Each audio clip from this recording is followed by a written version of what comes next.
Tema 7, kebersamaan.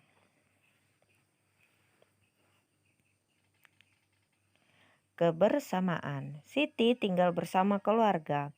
Di rumah Siti ada ayah, ibu Siti dan Ali. Mereka sering makan malam bersama. Ayah Siti sering bercerita usai makan malam. Siti dan Ali menyukai cerita binatang. Siti anak yang rajin di sekolah. Di sekolah Siti dan teman-temannya hidup rukun. Beberapa kegiatan di sekolah dikerjakan bersama. Siti sering bermain dengan teman. Mereka saling menghormati.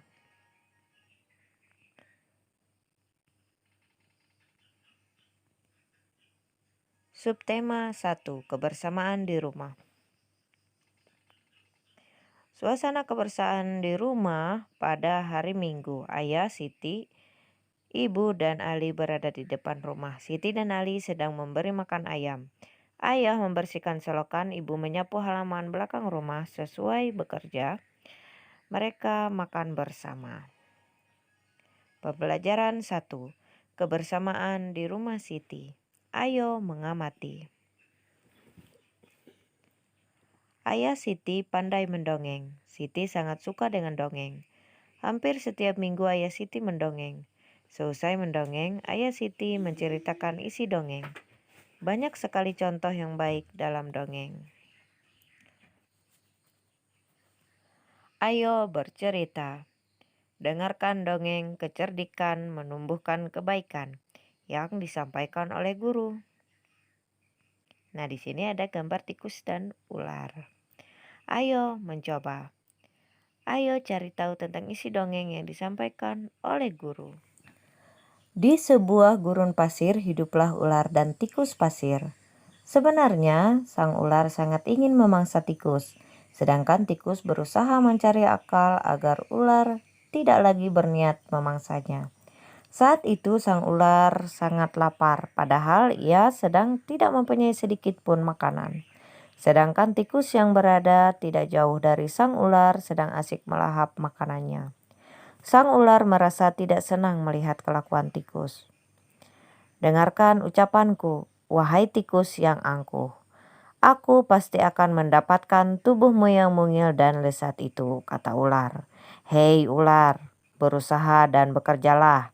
Jangan hanya berani mengancam. Kalau hanya mengancam, seekor semut pun bisa, kata tikus. Sang ular sangat marah mendengar ejekan tikus.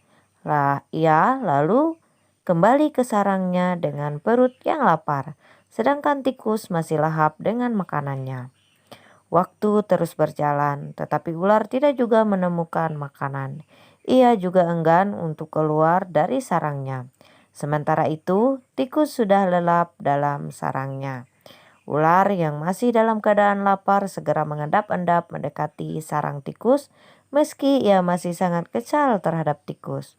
Dan kini, ular telah berada di sisi tikus yang sedang tidur pulas. Hei tikus, aku sudah berada di sebelahmu dan siap untuk menyantapmu, kata ular. Tikus segera terbangun dari tidurnya.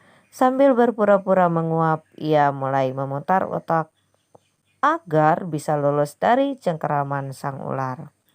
Tunggu dulu ular, sahabatku. Kalau kau ingin memakanku, kau harus berpikir dulu. Kita hanya berdua di sini. Kita tidak ada hewan lain. Jikalau memakanku, maka kau akan sendiri. Kau tidak akan mempunyai teman yang dapat kau ajak mencari makan. Kalau begitu, kau tidak akan makan dan akhirnya kau akan mati, kata tikus. Sejenak sang ular terdiam. Ia mencoba merenungkan nasihat tikus. Jadi kita tidak bisa hidup sendiri, kata ular. Tentu, bukankah kita bisa berteman dan tentunya kita dapat mencari makan bersama. Bukankah itu lebih menyenangkan daripada nantinya setelah kau memakanku kau hanya akan hidup sendiri, kata ular. Ular mengangguk tanda mengerti. Baiklah kalau begitu maafkan aku, kata tikus. Tikus pun memaafkan ular. Mereka tersenyum bahagia. kemudian beranjak mencari makanan bersama-sama. Siapakah yang diceritakan dalam dongeng tersebut? Ular dan tikus. Bagaimana kecerdikan tikus? Saat ular hendak memangsa, tikus berkata, "Hanya tinggal mereka berdua yang ada di padang pasir. Jika ular memakan tikus, maka ular tidak akan mempunyai teman untuk mencari makan." Mengapa ular dan tikus dapat hidup bersama? Ular dan tikus dapat hidup bersama karena ular takut tidak mempunyai teman. Ayo berdiskusi, diskusikan tentang isi dongeng yang telah kamu dengar dari guru. Sampaikan di depan kelas. Ayo ceritakan. Ya, dongeng tersebut menceritakan kisah ular yang ingin memakan tikus. Karena tikus memiliki banyak akal, tikus mengatakan kepada ular kalau dia akan sendiri jika dia memakan tikus. Nah, ular ternyata setuju dan memutuskan berteman dengan tikus. Mereka kemudian mencari makan bersama dan berteman. Ayo mengamati. Ibu menghidangkan 3 buah kue donat. Setiap kue dipotong menjadi 2 potongan sama besar. Siti, Ali, dan Ayah mengambil masing-masing 1 potong. Siti sangat senang bersama keluarga di rumah. Mengenal pecahan. Nah, ini ada gambar donat yang utuh dan gambar donat yang telah dipecahkan atau dibagi, yaitu dibagi menjadi setengah dan setengah. Selanjutnya ada gambar donat utuh dan dibagi menjadi 2 bagian.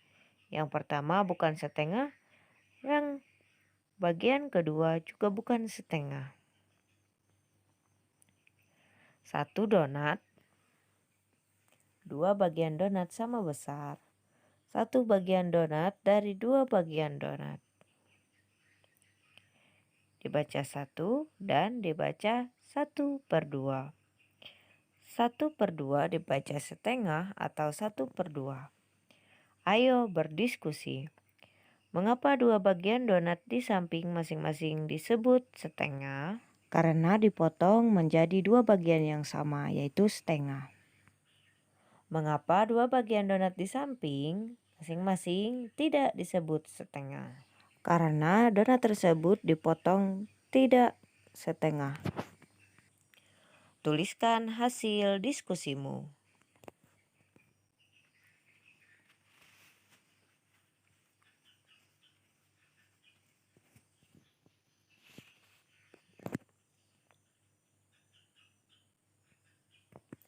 Ayo berlatih.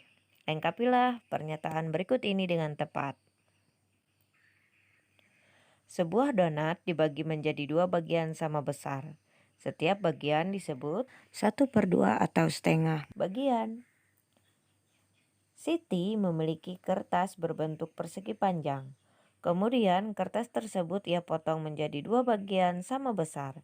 Setiap potong kertas adalah 1/2 atau setengah bagian.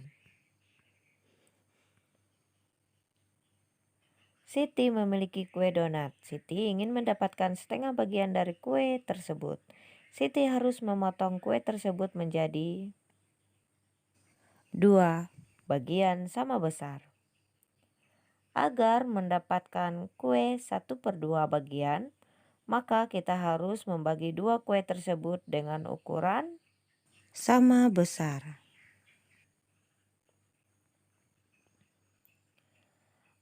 Arsirlah setengah bagian dari gambar berikut.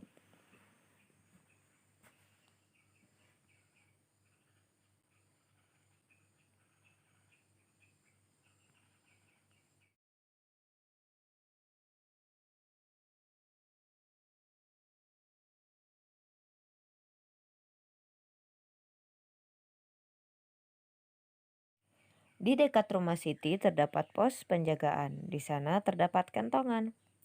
Kita dapat membuat bunyi kentongan bervariasi. Bunyi yang teratur berulang disebut birama.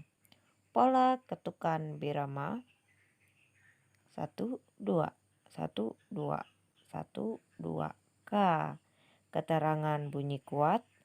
L. Keterangan bunyi lemah. Membedakan bunyi kuat dan bunyi lemah. Bunyi ketukan di meja duk. Bunyi tepuk tangan prok. Jika dua bunyi di atas dibandingkan, maka bunyi 1 lebih kuat daripada bunyi 2. Ayo berlatih, jawablah pertanyaan-pertanyaan di bawah ini. Sebutkan dua bunyi yang ada di sekitarmu, kemudian tentukan bunyi yang lebih kuat dan bunyi yang lebih lemah. Ketukan tangan di meja dan tepuk tangan. Bunyi yang lebih kuat adalah tepuk tangan. Bunyi yang lebih lemah adalah ketukan tangan di meja. Siti menyebutkan bunyi yang dihasilkan benda-benda berikut. Yang pertama, tepuk tangan. Yang kedua, ketukan bilah kayu. Yang ketiga, bunyi kentongan. Bunyi yang paling kuat adalah nomor 3. Bunyi yang paling lemah adalah nomor 2. Ayo mencoba, lakukan kegiatan seperti gambar untuk membedakan bunyi kuat dan bunyi lemah. Coba kamu nyanyikan lagu cicak dengan iringan bunyi kuat dan bunyi lemah. Bunyi kuat di bagian depan.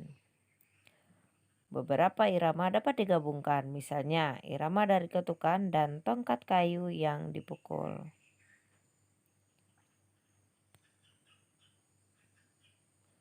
Kalian juga dapat membuat irama dengan memukul meja dan tepuk tangan. Cicak-cicak di dinding, diam-diam merayap.